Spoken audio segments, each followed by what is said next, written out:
yourself a cold one. They strike 'em, huh? And listen to Ross Tucker break down the top college prospects on another tasty edition of The College Draft.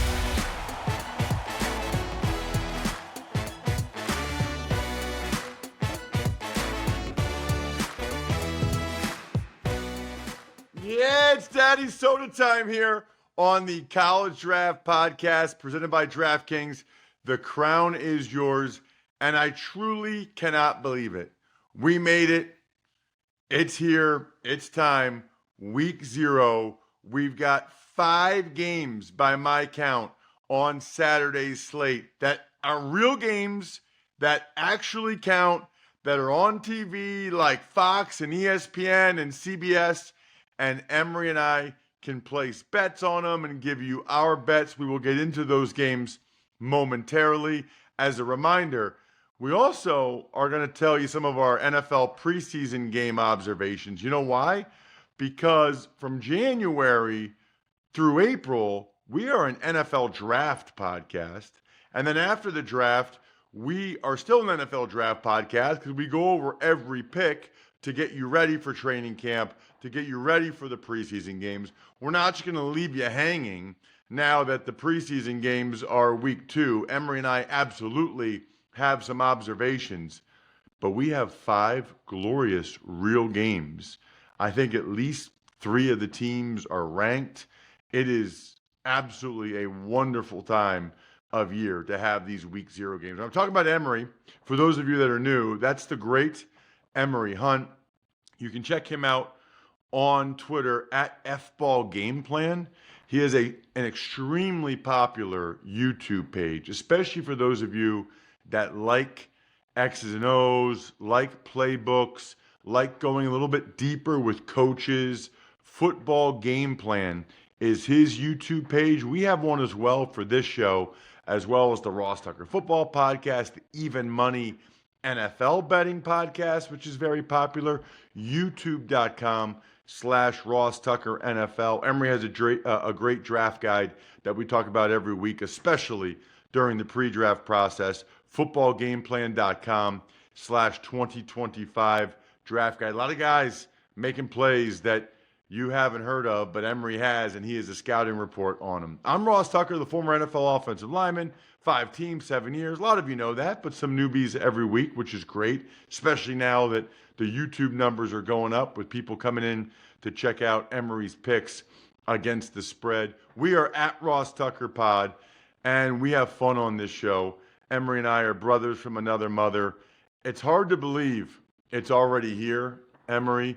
I don't know who invented week 0. Do you remember when week 0 even started? I don't even know what week 0 is. They kind of had that in high school here in Pennsylvania for a while, but then that really became week 1, but they still call it week 0, which makes no sense.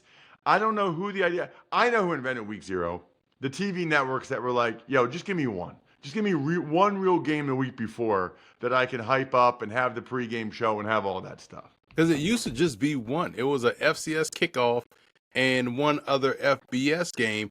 And then everybody was kind of like, well, I mean, we can kind of slide 3 more games in there. And now we have like 10 games combined on week 0, which, to be honest, if we're going to expand the postseason, week 0 should be week 0, the start of the season.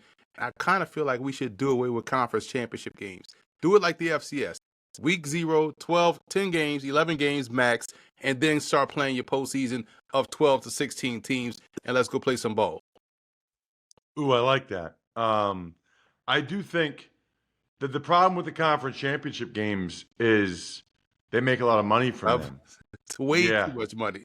Those are big. Those are big, like, for television.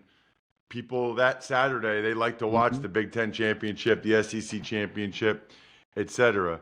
It does feel like the SEC championship is by far the one that means the most to the people in that game. Although that's where the group of 5 championships actually mean a lot, Emory, because those kids really care about that. They know they're not going to win the national championship. They want to be league champion. So it's almost like SEC championship, to some extent Big Ten. But like the Big Ten championship game, both those teams are always going to be in the playoff now. So it's like, right. Yes, they want to win the Big Ten championship, but the last 2 national champs have both been Big Ten teams. So they'd rather win the national championship. Ohio State wasn't even in the Big Ten championship game, and maybe that was an advantage for them. It's crazy because when you think about it, man, like how we know championship weekend is huge. So imagine how much huger it could be if you added intrigue to these G5 teams that can get in. That's what people watch. That's why people watch the conference championship games. They want to say, man, if they don't win this game, they're not going here. So people want to see sudden death. They want to see the significance of it. That's why, to your point, people couldn't care less about the Big Ten championship game or the AC because it's like, man, both of these teams will end up being in.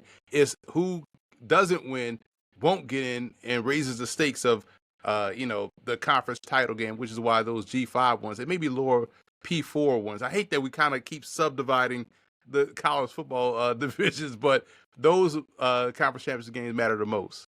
Yeah, it's like there's like the Superpower 2, the Big Ten and the SEC, the rest of the P4, the ACC and the Big 12.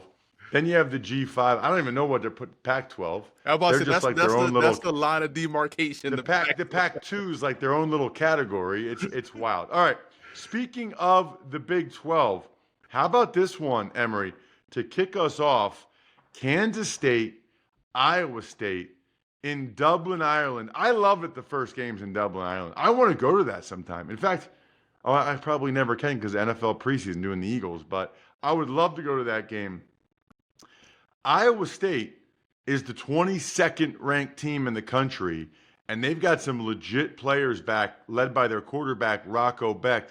I think people forget they won 11 games last year, which is a lot. I think that's the most Iowa State's ever won, and they're going against Kansas State, who's always good. Kansas State is favored on DraftKings Sportsbook by 3 points. The total, Emory, is 49.5. I am taking Iowa State on the money line. I like Iowa State to win this game. And I know people will say Iowa State lost Jalen Noel, Jaden Higgins, Darian Porter. They lost some talent. Wiley went to Minnesota, but they lost some talent on both sides of the ball.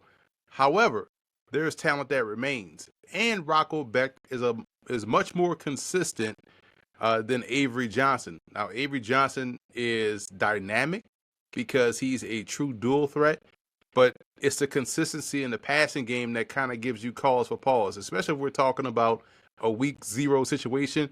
Who's going to hit the ground running? Who's more stable? Who's more consistent? We know both teams, to be honest. Chris Kleiman does a great job. Matt Campbell does a great job. We know both teams will be assignment sound.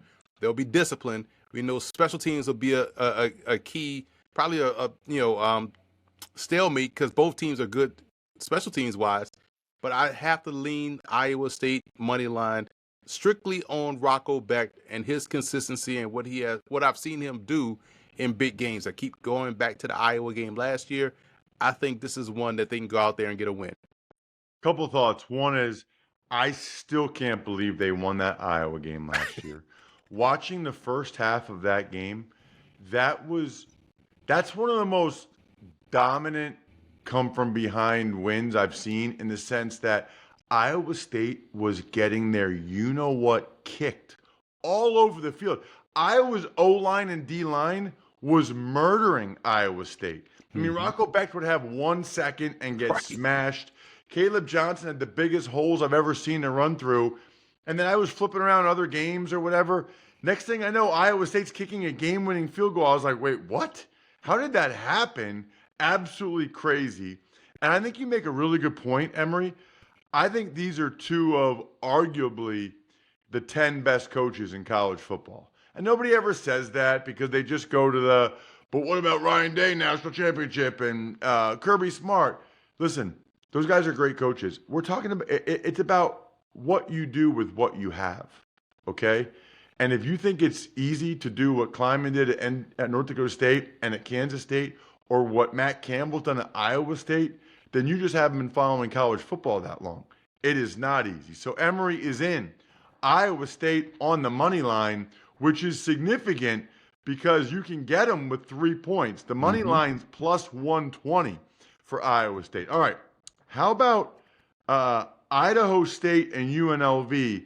Interestingly, Emory is not up on DraftKings Sportsbook. I'm wondering if that's because Idaho State is FCS, maybe, but I'm not seeing it right now. So I'm not seeing a spread. I don't know if you have thoughts or if you found a spread somewhere else. I'm not seeing it on DK Sportsbook. I found the spread, UNLV minus 25.5. That's a gimme. Idaho State is not Idaho, number one, but Idaho State doesn't have the trench warfare that we've seen from other teams in the Big Sky Conference, and that's the significant difference here. Plus, UNLV is trying to make a splash. You have Dan Mullen debuting as the head coach in Vegas, and they still have a lot of talent left there from Barry Odom and what he was able to recruit there, and Brennan Marion, what they were able to do offensively there. And now both guys are gone, but Dan Mullen is still Dan Mullen, so the run game is going to be prominent, and the quarterback play is going to be tied in with the run game as well. This is an easy cover, so if you can find it at 25.5, lay that comfortably, because UNLV will want to make a splash in Dan Mullen's debut. Don't go anywhere. Got to pay some bills real quick. So I love when you guys send me pictures of your Labatt Blue or Labatt Blue Light that you're drinking, or Labatt Blue Light Lime. Just make sure you're racking up the points with it, right? If you're going to snap a photo of the beer, snap a photo of the receipt. Upload it instantly to rewards.labattusa.com.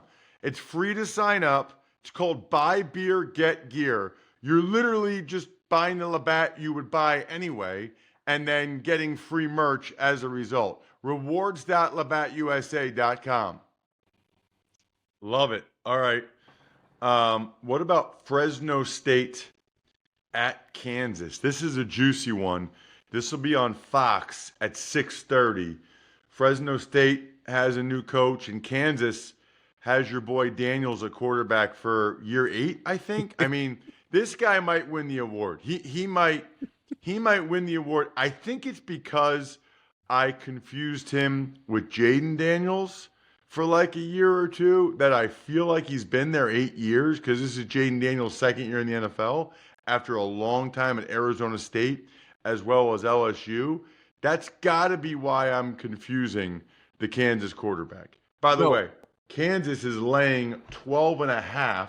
The total, Emory, is 50.5. This is what's confusing you, Ross, is because we watched Jalen Daniels start some games, and we got used to seeing him start games. Then there was that one year where Bean was starting, and it was like, well, did Daniels graduate? Oh, no, Daniels was hurt. Oh, okay. And then Daniels comes back, but then they split time with him and Bean. It was like they've been extending his years for a long time.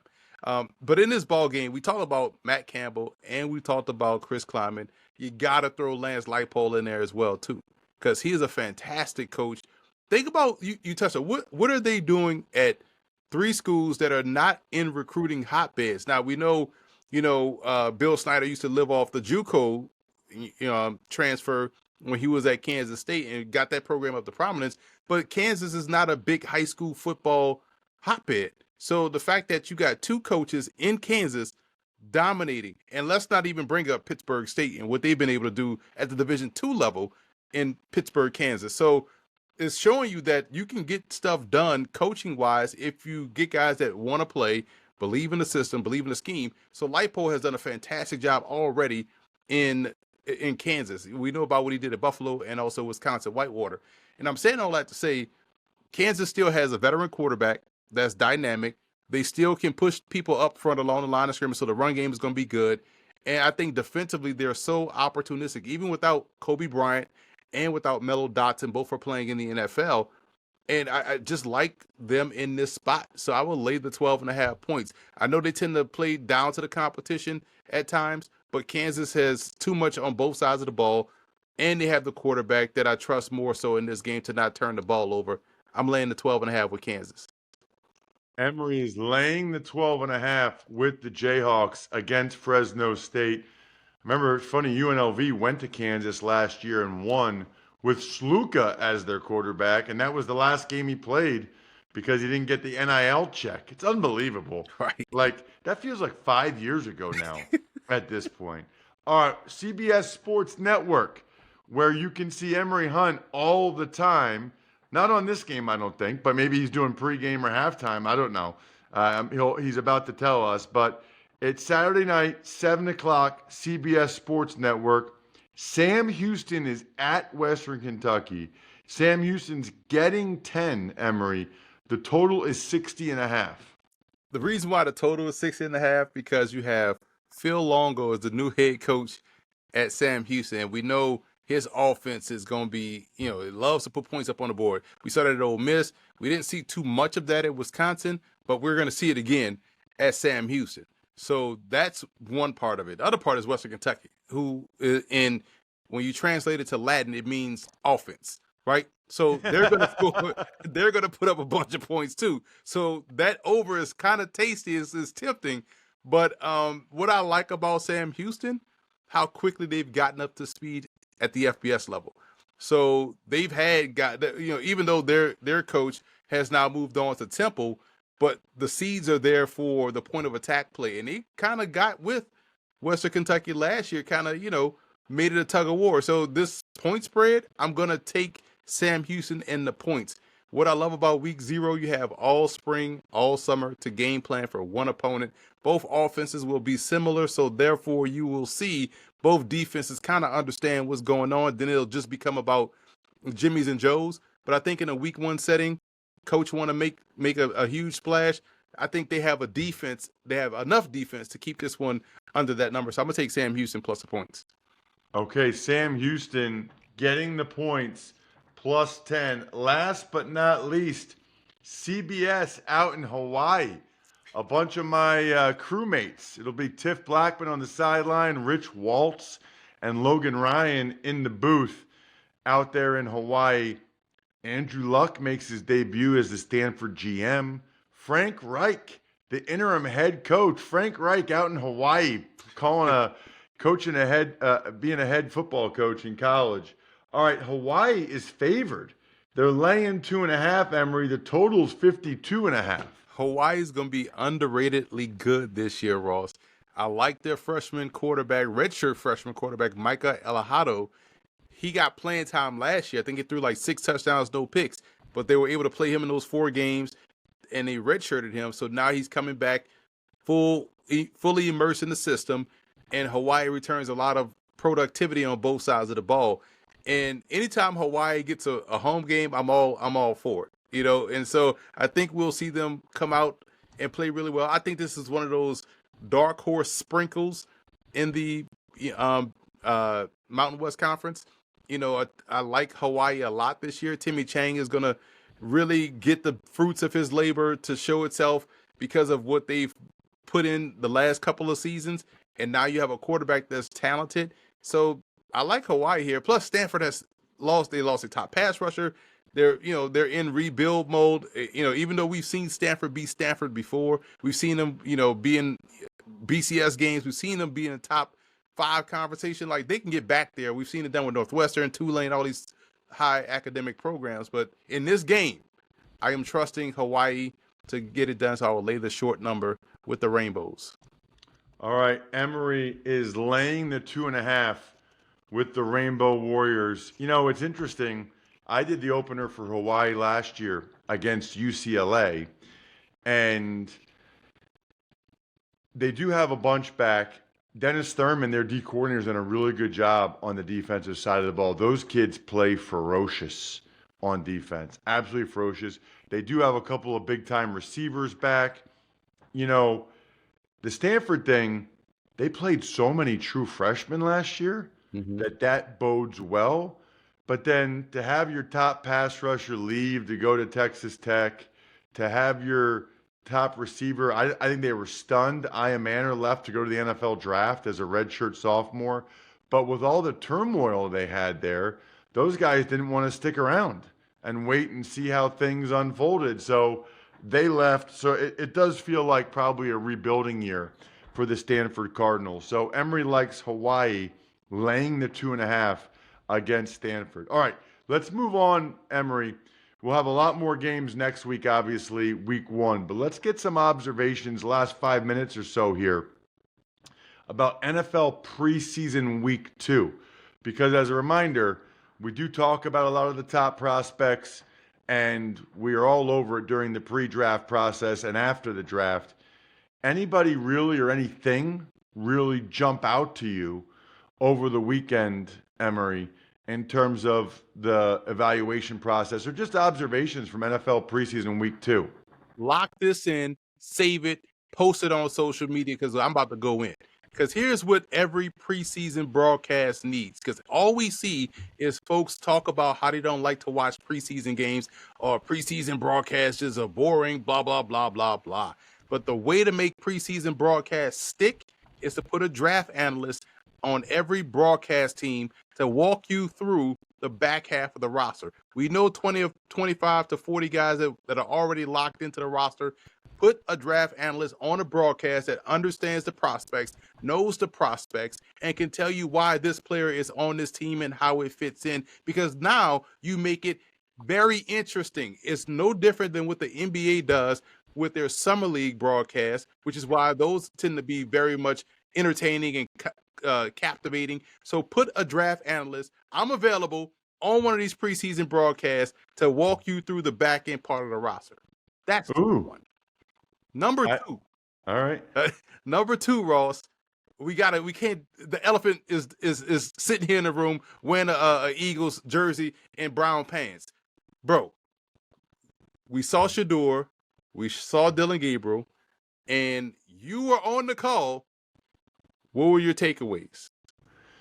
Well, first of all, very disappointed that Shador could not participate in the joint practices and the game. Very disappointed because that was like the buzz. That was the excitement. Mm-hmm. And I was at the joint practice on Wednesday, and he wasn't getting any reps. And I was like, what is going on?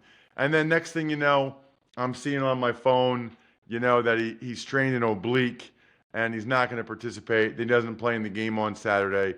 Very, very unfortunate.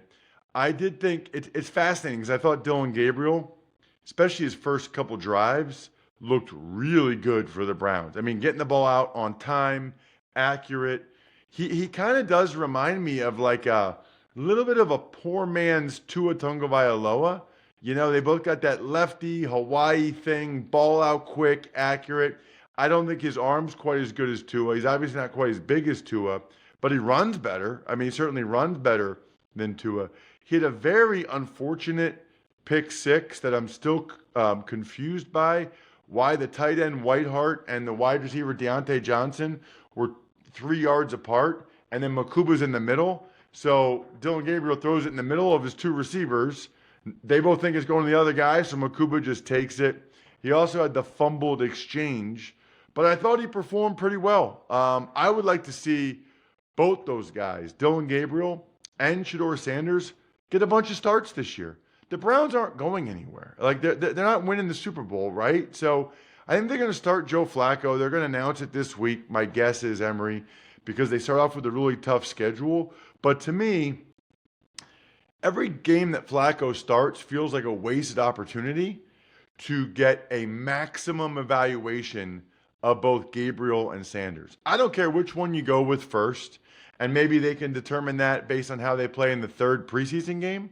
But I would love to see both those guys get a bunch of starts. Unless whoever they put in first is just playing awesome, then by all means leave them in.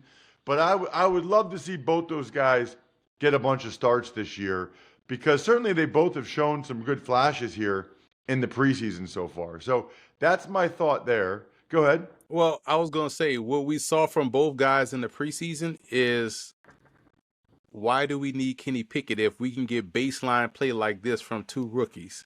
It makes Kenny Pickett expendable. I would agree with that. I think they probably thought Pickett's like a 500 quarterback in his career, and that maybe Stefanski in his system thought Pickett was perfect for it, and that Emory, he could be his Sam Darnold, Baker Mayfield rejuvenation project, would be my guess.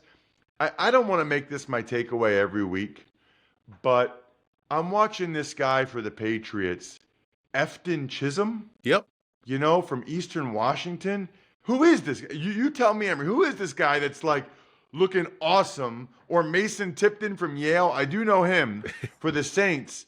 But again, it's probably just my bias, but all I see is FCS guys making plays all over the place. Shrine Bowl participant, Efton Chisholm, balled out that week at the Shrine Bowl, looked the part, played the part, has done a good job at Eastern Washington. And oh, by the way, Tipton was on the Saints team last year, started a game with Spencer Rattler. It's obvious that Spencer Rattler is the best quarterback out of the two. Therefore, he should start the season. Because if you're drafting a guy like Tyler Shuck, and the whole thing was, oh, he's ready to hit the ground running, he's 26 years old, 25 years old, Rattler has proven that he is the guy, and he has never played with the starters, like the starting receivers, like Shuck has done. It just looks different. The players vibe differently with Rattler. And again, just play the better guy, and things will work out how you want it to work out if you're a coaching staff. Fantastic stuff, Emory. Week 1 next week. Good luck, everybody, with your bets this week. I can't believe it's week 1 next week. The keg is kicked. We're all tapped out. Thanks for tuning in to College Draft. Make sure to also check out the Ross Tucker Football Podcast, Even Money, and Fantasy Feast, all on the DraftKings Network, YouTube, or subscribe to the podcast on your favorite platform.